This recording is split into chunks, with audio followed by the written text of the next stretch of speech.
introduce yourself and talk about how you participated in the running festival today? Sure, I'm Tim, and I just ran the half marathon. Came in at an hour and 54 minutes. I was glad I broke 2 hours. That's awesome. And it was amazing. It was. We started out this morning. The half marathon started a little bit later at 9 a.m. I think they said there were over 3,500 runners lined up for the start. I was towards the front, and we were right on Broadway.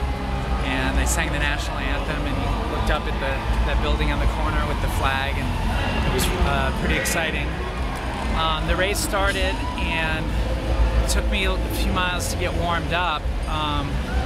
It was just an amazing event. I've run a couple of half marathons before, but being in my hometown of Oakland, and we went through just about every neighborhood. At one point at about, I think it was like mile 4, we came around the corner by Laney College, and we were on an elevation, and I could just see 1,000 people running in front of me, and I looked over my shoulder and 1,000 people running behind me, and I was just in this stream of humanity, and it just felt like a river of affirmation of life. It was just amazing.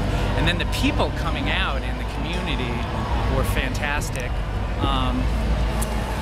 In West Oakland, I came around the corner about halfway. It was about 6 miles, and I was getting a little tired. And I turned the corner onto Mandela Parkway, and this woman was standing there cheering, and she gave me this big smile, and she looked right at me and said, "Thank you for doing this. We love you. We love it." And I just got this burst of energy. It was, you know, every time somebody slapped my hand or said you're doing great, I just got another burst of energy. So it was really amazing.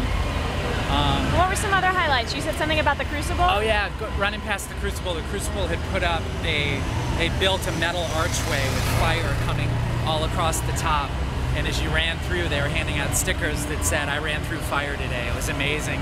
And they had a couple people in the corner just screaming like, "Oh, no!" It was just a burst of energy like everywhere that you went. And then coming into Ghost Town on 28th, people were out, and people were super supportive and friendly. Coming onto the 27th Street Bridge, there was a whole group of cops, and they were dressed up in gorilla suits and like Raiders paint. They were jumping up and down and slapping everybody's hands. It was really, really cool experience. How did you know they were police officers if they were in gorilla suits? They had their uniforms on. It was like some had their guns on, and they were in uniform, but they had their faces painted, and some of them had these crazy masks on. It was very cool, real supportive. The whole community came out, and you know, for every neighborhood, from like Lakeshore around the lake to the final stretch coming up, there were probably 10,000 people lining the street. Think you'll do it again next year? Absolutely. It was amazing. Thank you so much. Thanks.